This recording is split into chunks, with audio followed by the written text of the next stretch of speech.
Hola queridos todos, estamos aquí en un capítulo más de Literando Podcast. Mi nombre es Marilú y hoy estoy con Luis. Hola Luis, ¿cómo estás? Hola, ¿qué tal? ¿Cómo estás? Bien, gracias. ¿Y tú? Bien. A eso me da mucho gusto. Pues estamos aquí otra vez y quiero agradecerles también por escucharnos, por compartir la publicación y por seguirnos. Nos pueden seguir en diferentes redes sociales como Biblioteca Social y pueden compartir también el podcast para que más gente nos conozca. Eso se los vamos a agradecer muchísimo. Sí, gracias por acompañarnos una vez más en este nuevo capítulo. Hoy, como los capítulos anteriores, lo que haremos será hablar de un libro. Vamos a hablar un poco del argumento y luego, para quienes no sepan la dinámica, haremos un comentario general, daremos nuestra opinión y todo esto se hará con spoilers, así que les avisaremos. Y al final de este capítulo hablaremos de otro libro, solamente leeremos una parte, el cual será tema para el siguiente capítulo. Bueno, yo les diré que vamos a hablar del hombre bicentenario, como ya lo habíamos mencionado en el capítulo anterior, o el hombre positrónico. Este es un cuento o un relato de la serie de los robots de Isaac Asimov, que ganó el premio Nebula y Hugo al mejor relato en 1976 y 1977. Isaac Asimov nació en Rusia el 2 de enero de 1920 y fallece en Nueva York, Estados Unidos, el 6 de abril de 1992. Fue escritor y profesor de bioquímica en la Facultad de Medicina de la Universidad de Boston. Él es de origen ruso, pero se nacionaliza estadounidense y es conocido por sus obras de ciencia ficción, historia y divulgación científica.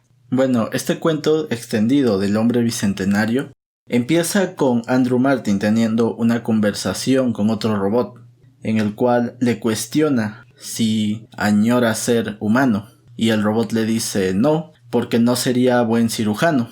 Entonces es así como la historia nos adentra a la vida de Andrew, el cual, siendo un robot, llega a la casa de los Martin. Lo primero que identifica es a la familia completa, al señor, la señora, la niña y la señorita. A medida que va pasando el tiempo, Andrew va viendo cómo los integrantes de esta familia fallecen y la familia también se sigue ampliando y va teniendo nueva compañía, nuevos amigos dentro de la familia. Desde el inicio, el señor le inculca el desarrollar sus habilidades, ya que tenía creatividad propia y tenía un pensamiento más propio, fuera de lo que eran los robots convencionales. Entonces, al tener este pensamiento propio, hace que él añore ser una persona, o sea, considerado un hombre más. Entonces, es así como empieza su aventura y todo lo que va a desatar en las siguientes líneas del cuento. Entonces, como es un cuento extendido, lo dejaré hasta ahí para no hacer más spoilers, para que ustedes puedan leerlo y puedan sacar sus propias conclusiones. Las 3 leyes de la robótica. Un robot no debe causar daño a un ser humano, ni por inacción permitir que un ser humano sufra ningún daño. Un robot debe obedecer las órdenes impartidas por los seres humanos, excepto cuando dichas órdenes estén reñidas con la primera ley. Un robot debe proteger su propia existencia, mientras dicha protección no esté reñida ni con la primera ni con la segunda ley. Es así como Isaac Asimov comienza esta historia. Llama la atención cómo Isaac Asimov empieza este relato, recalcando las 3 leyes. Son leyes que hasta el día de hoy se mantienen vigentes en la robótica. Sí. Desde la fecha de su publicación. Sí, es algo curioso las 3 leyes y lo más acá es que todavía se mantienen y que la robótica seguía con esas 3 leyes. No sé si sea algo bueno o algo malo o tal vez yo le cambiaría algo. Claro. Y si bien es cierto, hay una 4ª ley que es la ley 0, pues por ahora no la vamos a mencionar porque no entra del todo dentro de este relato. Ahora, algo que quisiera aclarar es la definición de la inteligencia artificial, que es algo que no todos manejan actualmente. Primero debemos decir que la palabra inteligencia o el concepto de inteligencia es complejo definirlo, y sobre todo en relación al ser humano. Antes se creían que la humanidad era aquel ser vivo o, no sé, animal por así decirlo, que podía razonar. Sin embargo, en la actualidad vemos a máquinas que usan el razonamiento para resolver problemas complejos. Sí, es como un poco raro, tal vez nos creamos un tipo de Dios, no sé. Es como confuso esto de que las máquinas puedan tener inteligencia, ¿no? Cuando se tenía la idea que solamente seres vivos tenían inteligencia. De hecho, se pensaba que solamente el humano era racional y los animales eran irracionales, las demás especies. Ahora se ha demostrado que también tienen cierta racionalidad las otras especies, y ver que una máquina tiene también ese tipo de inteligencia o hasta mayor que la de un ser humano, pues es como un poco controversial tal vez, y un poco de digerir por parte de los humanos, ¿no? Sí. Ahora, terminando ya con esto de la inteligencia artificial, porque lo vamos a extrapolar en la medida que nosotros hablemos de este libro, quiero recalcar los 3 tipos de inteligencia artificial que existen actualmente, o mejor dicho, que se plantean, ¿no? Que son la inteligencia artificial débil, la cual es la que nosotros usamos actualmente, ya sea en Facebook, en noticias, en Google. Esta inteligencia artificial es la que, por ejemplo, te recomienda amigos en Facebook, amigos que están cerca a tu ubicación y todo eso. Cuando tú entras, por ejemplo, a Google, pues lo primero que hace es darte una barra de noticias. Bueno, en el celular, ¿no? Eso es lo que yo veo siempre, de acuerdo a tu ubicación o tus preferencias. Entonces, esta inteligencia artificial débil se caracteriza por poder hacer solamente una cosa a la vez, ya sean noticias, redes sociales o cosas así. También vemos que está incluida en los mapas, los cuales ayudan a que te den una ruta más rápida para poder llegar a tu destino. El segundo tipo de inteligencia artificial es la fuerte, la cual se plantea que podría llegar a ser casi igual al nivel de la inteligencia humana, porque podría ya no hacer solo una actividad, sino más. Por ejemplo, no sé, una máquina que pueda cocinar y que también pueda limpiar tu casa o algo así. Incluso podría llegar a hacer múltiples actividades, ya sea dentro de tu casa o para toda la comunidad, ¿no? Sin embargo, este tipo de inteligencia se plantea aún para los años 2040 o 2060. Y si bien es cierto, está relativamente lejos, pues tampoco es tanto. Se dice lejos, pero yo creo que está más cerca de lo que te imaginas. Bueno, sí. Hace 20 años tener la idea de poder comunicarte por videollamada con un dispositivo en tu mano era un poco irreal, por así decirlo. Era algo lejano. Sí. Ya han pasado 20 años. Y para entrar a esta época que se prevé que pueda surgir el segundo tipo de inteligencia artificial, pues son 20 años. Entonces creo que no hay que descartarlo.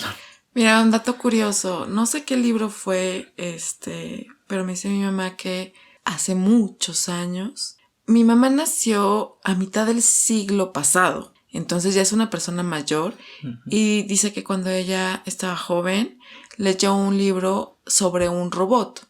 No sé qué libro fue, no me supo decir, no se acordó del nombre, pero me dice, es que lo veo y ya es una realidad. Para mí en aquel entonces era ficción, ciencia ficción. Sí. Y ahorita ya es como realidad. Entonces es como que el choque de ideas, ¿no? Claro. De que tú piensas una cosa y de repente pasan los años y estás viendo qué pasa, ¿no? Entonces, así como que eso era ficción, o sea, no era realidad y ya lo es. Entonces es algo curioso lo que nos pasa con la tecnología en ese aspecto. Ya que mencionas eso, se me vino a la mente también, por ejemplo, la serie de Star Trek. La primera generación. La primera generación. Sí, que tenían los dispositivos prácticamente como una tablet. Ajá. Y hoy ambos tenemos una tablet en nuestras manos. Sí, es como curioso, ¿no? Sí. No sé, eso de la tecnología. Hay cierta tecnología que yo acepto para apoyo y ayuda a la humanidad. Y hay otra tanta que me causa conflicto, en especial inteligencia artificial.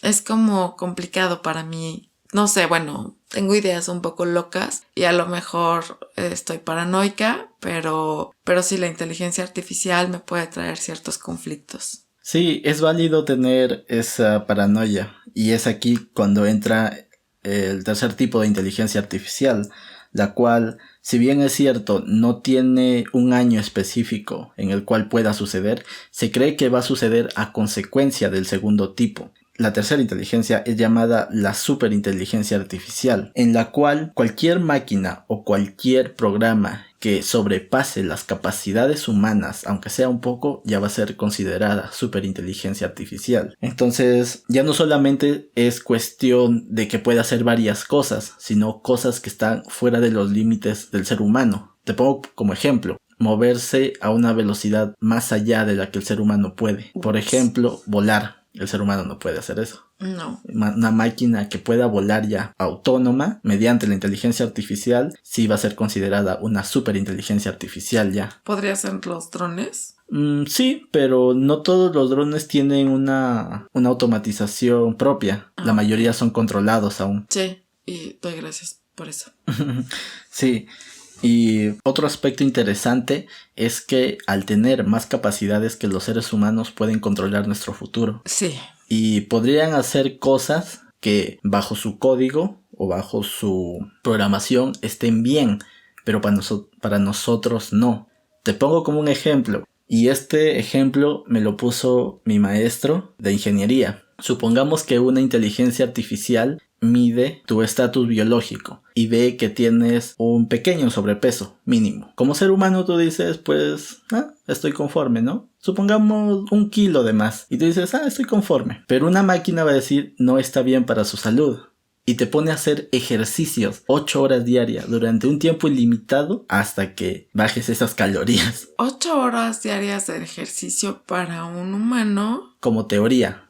Como teoría, ok. Aún así yo creo que lo mata, ¿no? Obviamente. Sí, no. Entonces esa superinteligencia llegaría a controlar eso. Obviamente para nosotros pues tenemos 1 kilo de sobrepeso, decimos no. Pero una máquina pues podría decir tiene sobrepeso, entonces hay que poner a hacer ejercicio. Sí, pero para eso están las 3 leyes y le diría no, y es una orden. Sí, es un poco complejo también con lo de las 3 leyes, ¿no? Ahora, ya para terminar esto de la inteligencia artificial actual, debemos recalcar que a pesar de que ya se está usando en dispositivos como los celulares y como ya lo dije antes en nuestras redes sociales, personas que han estudiado esto, como Bill Gates, Elon Musk o Stephen Hawking, han advertido que si no se controla va a ser imparable. Sí. Entonces, creo que sí debemos tomar medidas para evitar eso. Creo que a veces esta paranoia es un poco sana, ¿no?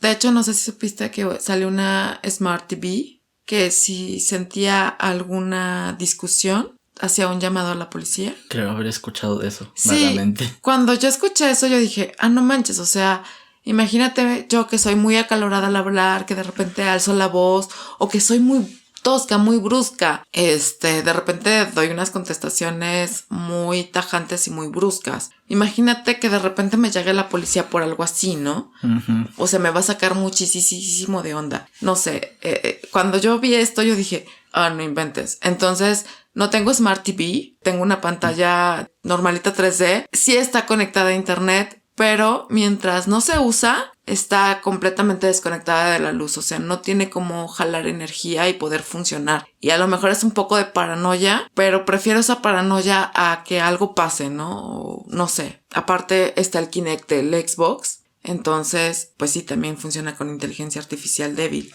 Uh-huh. Entonces, por eso mismo también lo desconecto todo. Y cuando se usa, pues bueno, sí conecto, ¿no? Pero nada más cuando se usa, se termina de usar y se vuelve a desconectar todo. Le tengo cierto como recelo a eso.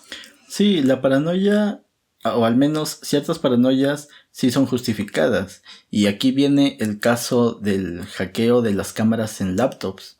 Sí. En computadoras en general. Y desde aquí hacemos una recomendación. Tapen las cámaras de sus porque tablets. Sí es cierto. O sea, fuera de que sea una paranoia, es cierto eso. Sí, hay un virus que puede entrar a tu cámara y observarte. Así que tapen esas cámaras y destápenlas cuando van a hacer un video. Un video o una videollamada. Cuando sea necesario. Cuando sea necesario. Uh-huh. Sí, de hecho yo también la tengo tapada. No tengo tapada la de la tablet, pero vi que uno de mis hermanos la traía también tapada. Y le dije, ¿la traes tapada? Y me dice, sí, o sea, no vaya a hacerla de malas y prefiero traerla tapada. Entonces, sí, me dice, así como tú tienes tu computadora tapada, yo traigo mi tablet tapada. Yo dije, ok, pero Decidia no la he tapado. Desde aquí un saludo a la gente del FBI que nos está espiando. Bueno, ya, adentrándonos a lo que es el libro, cuando Andrew reconoce a la familia, Uno de los personajes más interesantes que se va desarrollando es el señor Gerald Martin, o también Andrew lo conoce simplemente como el señor, El ¿no? señor. Entonces es interesante cómo al inicio el señor ve las cualidades que tenía Andrew y cómo era diferente de los demás robots. Y lo que hace es seguir alimentando esa curiosidad que él tenía y esa creatividad. ¿Tú lo hubieras hecho? Sí. Yo no. Ya lo hubiera regresado a fábrica. Como te digo, o sea, soy un tanto miedosa en ese tipo de cosas. Entonces, cuando yo vi eso, yo dije, qué peculiaridad. Y también el señor, ¿no? Que lo alienta como si fuera una persona o un niño que tiene ciertas facultades y lo empieza a alentar a que esas facultades o a que esas habilidades las desarrolle mejor, ¿no? Claro, pero vamos a que Andrew es un robot muy particular. Sí, eso lo entiendo. Entonces yo sí lo haría porque no es como alimentar a una máquina convencional. Le das datos, lo procesa y te arroja resultados. No, es una máquina que ya tiene creatividad, sentimientos. Entonces yo creo que sí lo haría porque, no sé, es algo único, algo interesante de ver. Y Sí. creo que sí podría ser peligroso en cierta medida, pero creo que si lo sabes guiar, podría ser algo beneficioso. Bueno, sí, una de las cosas que aquí pasó fue que siempre respetó las 3 leyes y bueno, eso fue bueno. Y aparte también la guía de los Martins. Sí. Eso fue como que también un factor para que él no usara sus habilidades o su particularidad en algo malo, porque sí también lo pudo usar para algo malo, ¿no? Pero lo bueno fue que siempre tuvo las 3 leyes muy claras. Y otra, pues también la formación de los Martins. Y creo que es algo que también cuenta para nosotros los humanos. Creo que la educación que llevamos de pequeños o que nos inculcan nuestros padres son los principios y la forma que nos vamos a desarrollar en la vida. Sí. Los personajes de la señorita y la señora son pocamente mencionados. Son irrelevantes. Sí. Creo que usaron más estos personajes para completar a la familia, ¿no? La familia perfecta, por así ponerlo entre comillas. Pues sí, pero si te das cuenta, mencionan que después tanto la señora como la señorita se van a Nueva York. Sí, la señora a trabajar en... Nada más me acuerdo que la señorita algo de poesía. Sí. Pero la señora no me acuerdo tampoco. Y sobre la señorita que estaba con varios chicos. O que la veía con varios chicos. Que la veía con varios chicos. Sí. Sí, es algo interesante. Ahora, la niña. Bastante tierno el personaje y bastante... Sí. ¿Cómo te diré? Tenía unas ideas que iban más allá de tratar a un robot como un robot. Claro. Entonces creo que eso también ayudó mucho, ¿no?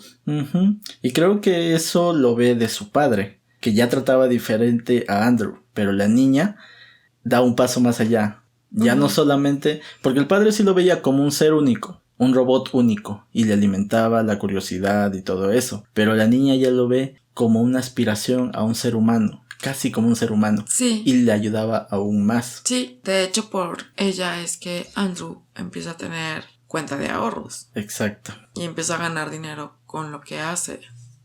Sí, porque inicialmente estaban regalando, creo, los artículos que él hacía, ¿no? Ajá, los regalaban. Trabajaba. Y ella le dijo al papá que no se valía, que debía de cobrar algo. Y dijo, ¿y como para qué? Dice, no es por nosotros, es por el artista. Esa parte me gustó. Esa palabra, sí, por el artista. El artista. Sí, es como puede entender un robot el arte para poder ser artista. Es interesante esa parte, me gusta. Es parte de la humanización que le da Asimov al personaje. Al personaje. Sí, y es un complemento muy bueno, la verdad me gustó esa parte. Sí. La niña, que vamos a mencionar su nombre completo, era Amanda Laura Martin Charney. Solamente se dice una vez que ese es su nombre completo. Tuvo un hijo, el cual fue George. Sí, George, que también ayudaba a Andrew en lo que él quisiera y a pesar de que había ciertas acciones que Andrew hacía a él le causaba un poco de gracia o un poco de risa, nunca lo desalentó, sino al contrario, lo apoyó, ¿no? A pesar de, o sea, sabía que era un robot, sabía que tenían ciertas limitaciones o que no era igual que un humano, aún así lo alentaba a ser las cosas que él quería. Y después, cuando George fallece, queda a cargo, o mejor dicho, el que ayuda a Andrew es Paul. El bisnieto del señor. Bisnieto del señor. Sí, o sea, ya fueron varias generaciones. Sí. Entonces, ¿cómo te sentirías ser inmortal? Sí, es un tema muy interesante. Y es aquí cuando vemos al personaje de Andrew, el cual por sí solo es un personaje complejo. Sí, demasiado complejo. No sería tan complejo si fuera 100% humano, pero no es humano, es robot. Entonces viene esa complejidad de tener inteligencia, pero al mismo tiempo ser una máquina. Entonces... Y tener las emociones humanas. Sí, es... Ay, no sé, un poco loco la idea de que una máquina tenga emociones humanas. Sí, es un tanto complejo, pero ¿hasta qué punto el robot puede tener conciencia? Eso es algo muy interesante. No lo sé, pero también lo cuestiono. No lo sabemos, o sea, hasta ahora lo que sabemos, tenemos idea de películas, de libros, hasta obras de teatro que he visto que se basan en eso, en la humanización de las máquinas, ¿no? Pero a futuro no sabemos qué puede pasar. Sí, yo no sé si puede ser que a futuro esta humanización nos venga a reemplazar o nos haga ser mejores. Sí, es un cuestionamiento válido. Es que, ¿cómo te diré? O sea, vamos a plantearnos cómo somos como humanos hasta entonces. Somos destructivos. Somos egoístas. Somos vanidosos. Soberbios. Tenemos muchos defectos. Sí. Demasiados defectos. Y nos creemos ¿cómo te digo? La especie superior. Y creemos que la Tierra nos pertenece. Sí. Y creo que eso es un error.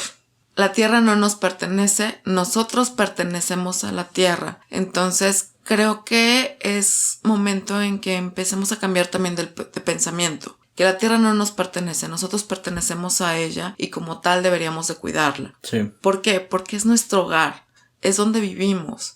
Y si seguimos destruyendo como hasta ahora, pues las máquinas no necesitan oxígeno, las máquinas no necesitan alimento. Entonces pueden vivir en un mundo que nosotros mismos estamos destruyendo perfectamente y de hecho creo que hasta lo podrían hacer mejor. Sí, en cierta forma. Por eso es aquí que hablaba yo de la ética. ¿Qué ética puede tener un robot si nosotros mismos, como seres humanos, que supuestamente somos la raza superior, no tenemos una ética? Exacto. Entonces, ¿cómo podríamos plantearle a un robot que hiciera algo bien si nosotros lo estamos haciendo mal? Tal vez, por ejemplo, el día de mañana tú creas un robot con inteligencia artificial y el robot ve que tú haces algo bueno, lo puede imitar. Pero si sale a la calle o busca, no sé, hace una investigación y ve que la mayor parte del planeta, o mejor dicho, la mayor parte de los seres humanos contamina, destruye, ¿qué enseñanza va a tener? Sí. O sea, va a ser un contraste de una mayoría con una sola persona, entonces va a creer que probablemente la mayoría esté en la razón. Ajá, que esté en lo correcto. Ahora, como tú dices, un robot no necesita oxígeno para vivir. Podría hacer lo que quiera con este planeta. Y de hecho, el oxígeno es un degradante para los materiales que se usan en un robot, como el acero. Entonces probablemente podría bien hacer que este planeta sea totalmente de dióxido de carbono. También lo había pensado. Por eso este libro nos lleva a ese cuestionamiento de la ética. ¿Cómo podríamos planteárselo a un robot si al final nosotros no hacemos las cosas bien? Sí, pero ¿cómo te lo inculcó a ti tu mamá viviendo en este mundo y viendo que los demás no lo hacen bien? Creo que es lo mismo. Claro. Es lo mismo. O bueno, aquí como lo maneja Isaac Asimov con Andrew, se puede hacer. Sí. Sabiendo guiar.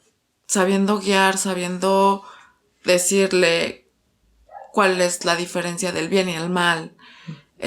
Cuál es nuestra dualidad. Porque aquí debemos de tomar en cuenta que estamos en un mundo dual. Bueno, malo, negro, blanco. No necesariamente, o sea, no necesariamente. No en todos los aspectos, creo yo. es que ya estamos cambiando, pero desde un principio se manejó como una dualidad.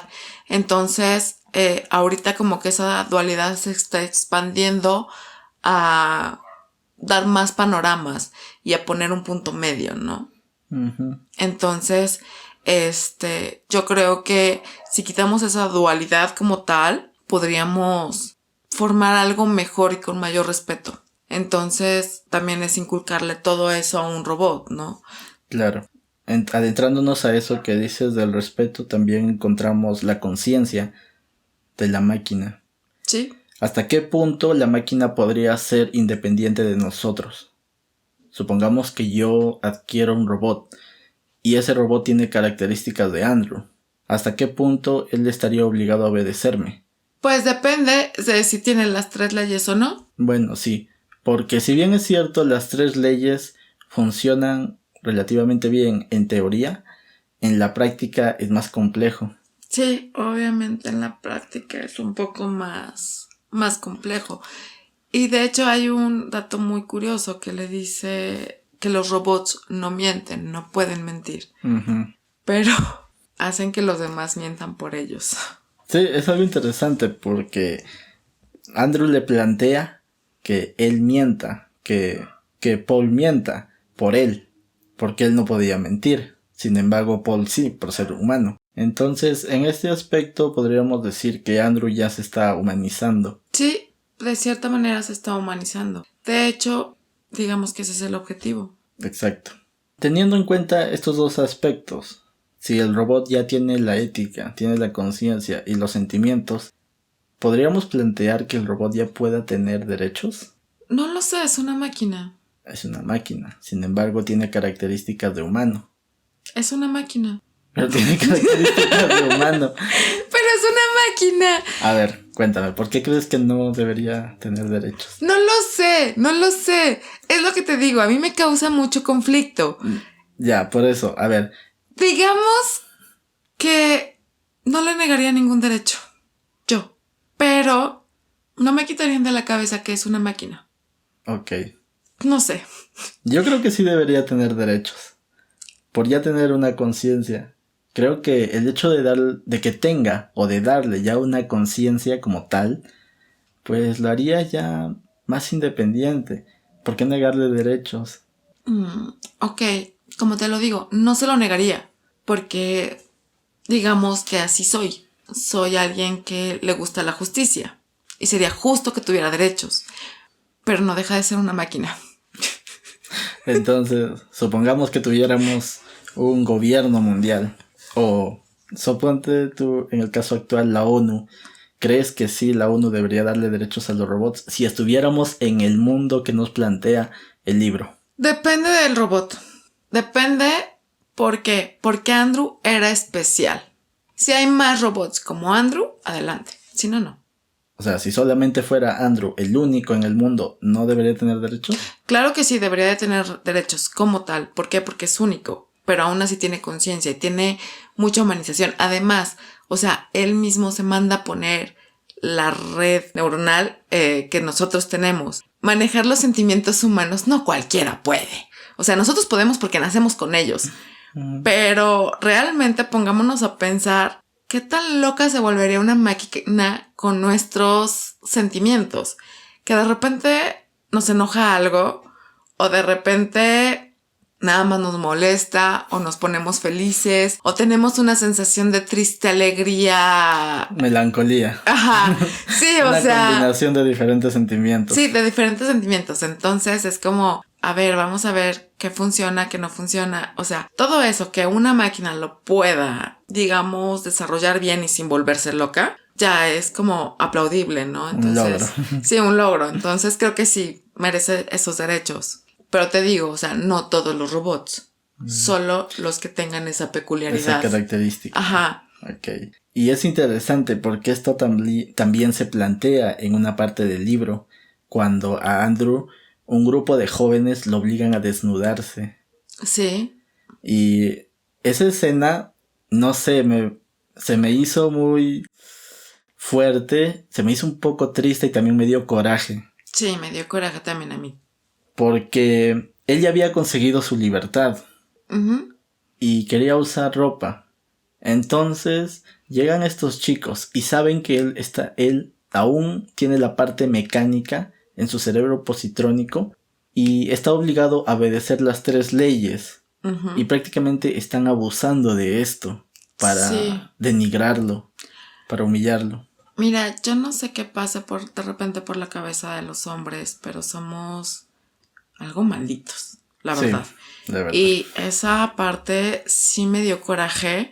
¿Por qué? Porque saben que es un robot libre y como tal, él puede ir y venir como él quiera. ¿Por qué meterse con él? ¿Por qué meterse de esa manera burlando las 3 leyes y humillándolo? ¿Qué ganas con humillar a una máquina? Exacto. O sea, y es lo que estamos diciendo. Ese actuar tan maligno del ser humano podría tomarse como ejemplo para los robots. Es una parte muy, muy mal. Pero aún así, que un hombre se lo haga a una máquina, sí te sigue dando ese coraje. Es que no entiendo su porqué, o sea, su lógica. Sí me da coraje que entre mismos hombres se humillen Ujú. por una estupidez. Sí, O sea, ¿qué ganas con humillar a una máquina? exacto. ¿Qué ganas con humillar?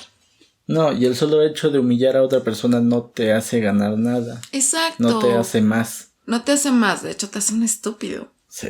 Entonces, esa escena sí también me da mucho coraje. Agradecí cuando leí que ya venía George corriendo. Sí. Eso fue así de, corre, corre, ve por él, ayúdalo. Porque sí, o sea, no se me hace justo. Obviamente. O sea, como les digo, a lo mejor no estoy muy de acuerdo con las máquinas, pero tampoco estoy muy de acuerdo con la injusticia. Ujú. Y de hecho, esa causa de esto, de esta acción de humillación que le hacen a Andrew, que plantean los derechos para los robots. Sí, Lo interesante es que, si bien es cierto, se declara que no deberían, bueno, que los seres humanos no deberían humillar a los robots, en el mismo libro describe que no se toma muy en serio esta ley. sí. Entonces, extrapolando a nuestros días, la verdad es que sigue pasando lo mismo. Y no estamos hablando de máquinas, hablamos de seres humanos. Se hacen leyes para proteger a minorías y lamentablemente estas leyes no son tomadas en serio muchas veces. De hecho, no son tomadas en cuenta en ocasiones y es triste ver cómo nosotros mismos nos destruimos, ¿no? Ujú. Y a veces estas leyes proponen sanciones muy, muy vagas, muy, no sé, muy ridículas, por así decirlo. Sí, Entonces, obviamente no protegen demasiado a las minorías. es correcto. Y muchas veces también a las mayorías, ¿sabes? Sí, también, pero a lo que voy, y quiero ser preciso en este punto, son por ejemplo derechos para las comunidades LGTBI, para mujeres, para niños, Mujeres, para claro. ancianos. Sí, estas son comunidades También pequeñas. también derechos para los mismos hombres, ¿no? Y yo creo que sí deberían reforzarse estas leyes y darse castigos más ejemplares, Más severos, sí. porque si no, no van a ser tomados muy en serio. Ahora, algo también que podríamos extrapolar y que se ve en el libro es la obstrucción legal humana. Cuando Andrew quiere legalizar su humanidad, le ponen muchas trabas, tanto desde los fabricantes, la empresa que Sí, lo hizo, hasta el mismo gobierno. sí. Y el gobierno no solamente rige por sus leyes, como lo dice en el libro, también rige por la opinión de los colectivos. Y eso también es algo que se ve hasta hoy. Sí. Sí, la verdad es que muchas veces un proceso te puede llevar años y lograr una ley te puede llevar mucho más, ¿no? Y a veces hay cosas que son necesarias y que serían buenas para nosotros mismos, pero ponemos tanta traba y tanta obstrucción que ya cuando llega el momento de tal vez aprobar cierta ley, ya es obsoleta. Sí, y además de eso también influyen mucho los prejuicios de la gente. Sí, En la actualidad, a pesar de que supuestamente ya somos más avanzados que antes, aún siguen existiendo los prejuicios. Pues yo no veo realmente mucho avance. Siendo Supuestamente sincera. estamos avanzando, pero pues... Sí, o sea, se supone que sí estamos avanzando, pero al mismo tiempo yo creo que nos seguimos frenando, ¿no? En muchas cosas. Sí. Y no nada más con los prejuicios, creo que con todo. Y esto se ve mucho desde la perspectiva de las luchas que ha tenido la humanidad por sus derechos. El ejemplo más claro, más común que podríamos plantear es el de los esclavos. La libertad de los esclavos. Algo por lo que se ha ido luchando durante siglos prácticamente. Sí. La iniciación de esa esclavitud es también por un prejuicio, pero lamentablemente pues se dio. Lo que rescato aquí es la lucha que dieron las personas afrodescendientes para conseguir su libertad. Y no solamente eso, hasta la actualidad se sigue luchando. Bueno, si vemos los judíos, se les promete algo que hasta la fecha no se les ha dado, y tanto es así las guerras que hay en Palestina, en Israel, por ese territorio, por esa tierra. Y creo que se me hace un poco injusto que desde no sé cuánto tiempo la religión les viene prometiendo algo así. Entonces, y que sigan peleando por religión, se me hace como un medio de esclavitud.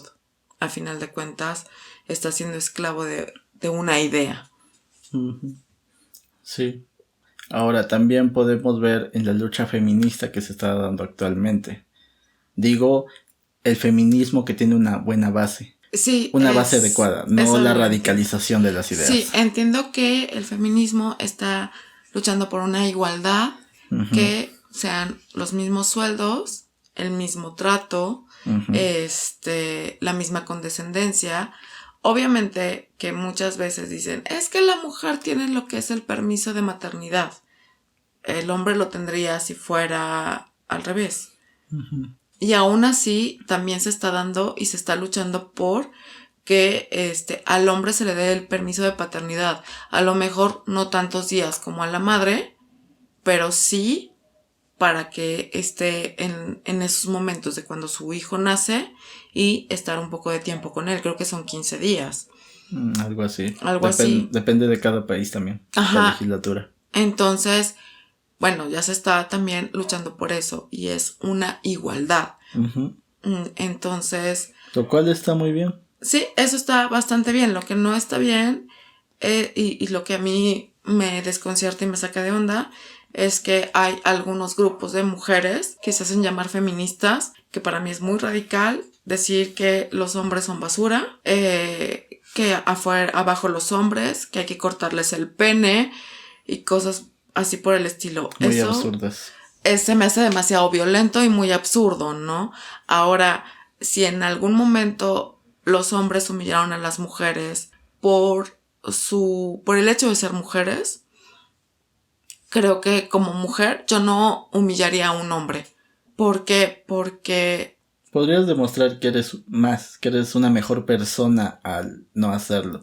Exacto. Que no te rebajarías a ese nivel. Exacto. O sea, no voy a destruir por lo que yo he luchado. Exacto. Entonces, simple y sencillamente, si un hombre intenta humillarme o propasarse conmigo, bueno, si intenta propasarse conmigo, no me dejaré, obviamente que responderé de la misma manera.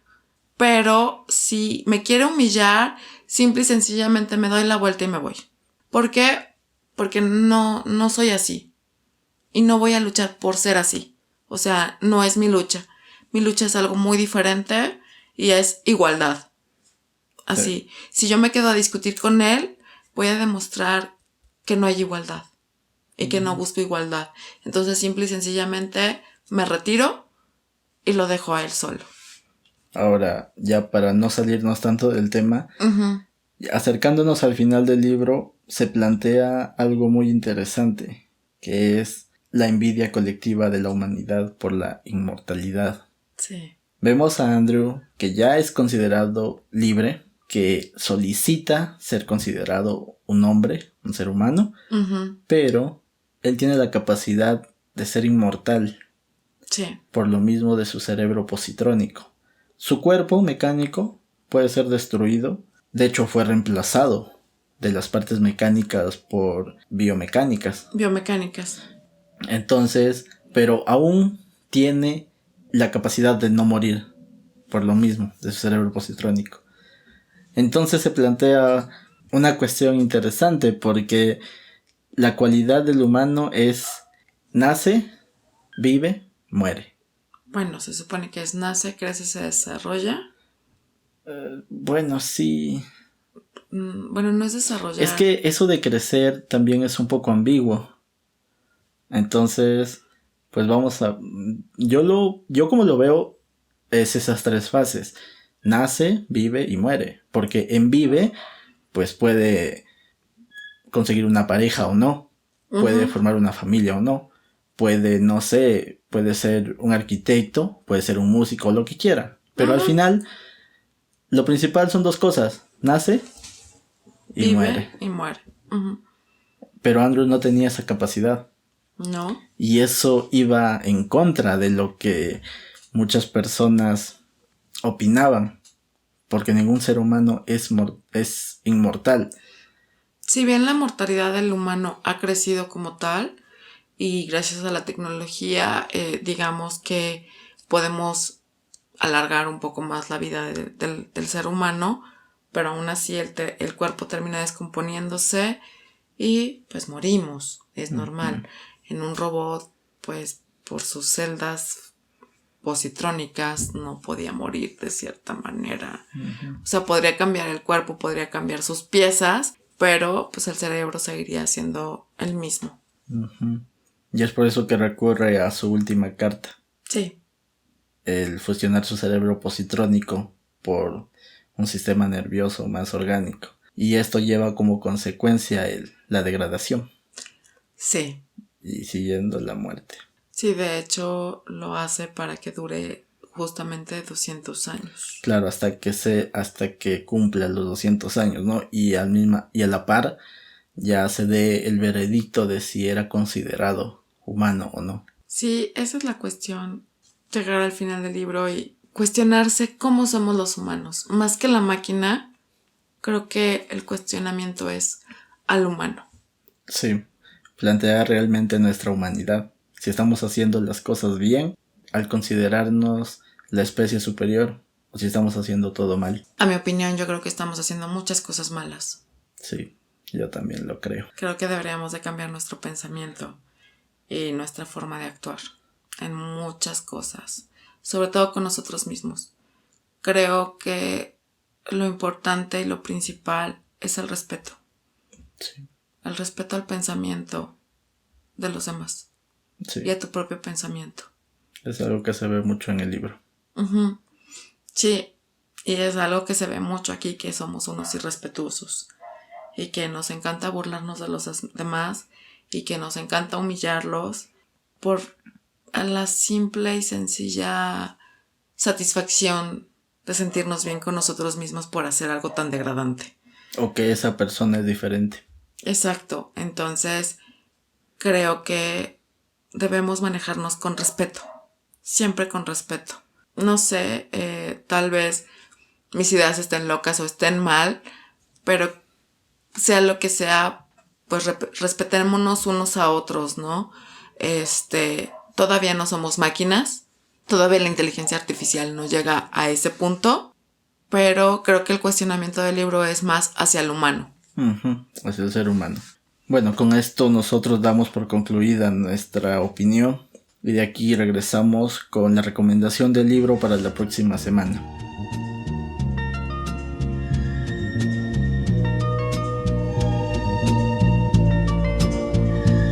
¿Les gustaría viajar en el tiempo? A nosotros sí. Por eso, para la recomendación de la próxima semana, será el libro de H.G. Wells, La máquina del tiempo. Y para esto, Luis nos leerá un pequeño parrafito. No pude encontrar maquinaria ni aparatos de ningún tipo. Además, estas personas estaban vestidas con telas agradables, que a veces necesitaban ser renovadas. Pero sus sandalias sin adornos eran objetos muy complejos de arte. Por otra parte, los pequeños no mostraron vestigios de las tendencias creativas de nuestro tiempo. No habían tiendas, ni talleres, ni indicaciones de importaciones de ninguna otra parte de la tierra. Pasaban todo su tiempo jugando suavemente, bañándose en el río, haciendo el amor de un modo medio juguetón, comiendo fruta y durmiendo. No podía ver cómo se hacían las cosas. Y volviendo al tema de la máquina del tiempo, algo que yo no sabía es que ya la habían metido en el hueco del pedestal de la Esfinge. ¿Por qué? Por mi vida nunca podría imaginármelo. Luego estaban esos pozos sin agua, esos pilares parpadeantes. Sentí que perdí una pista en alguna parte. Sentí... ¿Cómo explicarlo? Supongamos que ustedes encontraran una inscripción con frases aquí y frases allá, en un excelente y sencillo inglés e insertadas con otras palabras compuestas, incluso de letras absolutamente desconocidas para ustedes. Así fue como el mundo de 802.701 se me presentó al tercer día de mi llegada. ¿Qué les parece? Interesante, ¿no creen?